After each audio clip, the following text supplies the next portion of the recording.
Hi, this is Stephanie, the Recipe Renovator, showing you how to make gluten-free pie crust. You're going to start with the gluten-free flour mix of your choice, or sorghum flour works fine, whatever kind of vegetable oil you like to use, 1 teaspoon of xanthan gum to help it bind together, and whatever kind of milk you prefer. Rice, hemp, soy, regular milk, whatever works fine. If you're making 2 crusts, you want to measure them separately into 2 bowls. Trust me, it works better than doubling the recipe. You're going to stir it with a fork until it forms a ball. It will be streaky, that's normal. And then you're going to place it on a sheet of waxed paper. You're going to roll this out between 2 sheets of waxed paper, roughly large squares. This keeps it from sticking to you and the rolling pin and everything else. It will wrinkle on the bottom side as you go along.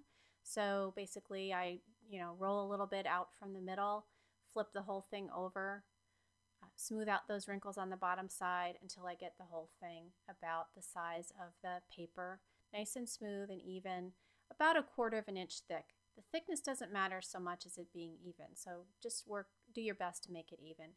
Peel off the top layer of wax paper, put the pie pan face down on the top of the crust and slide your hand underneath the bottom sheet of wax paper, your other hand on the pie pan, and then you're going to flip the whole thing over.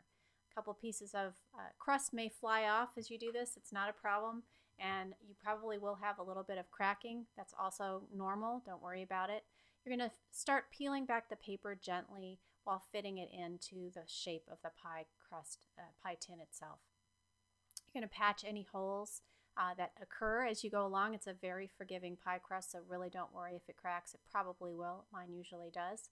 And then at this point, if you're doing a single crust, you would trim and form the edge. If you're doing a second crust, you would wait on that.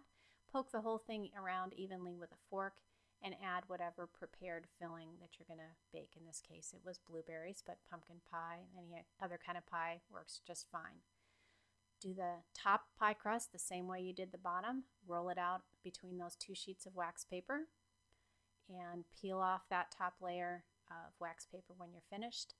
Slide your hand underneath the crust, and then you're going to gently roll it or place it on top of the, you don't have to flip it quite as violently as the first time. It's okay if it cracks, it probably will. The top crust, you actually need some slits in it anyway to let the steam escape, so it's fine. I use a fork to crimp the edges. This allows me to make a nice rustic looking pie crust. It's also a very easy technique. And then just trim off the excess with a knife. Neaten up the edges and cut a couple of slits in the top, and there you go.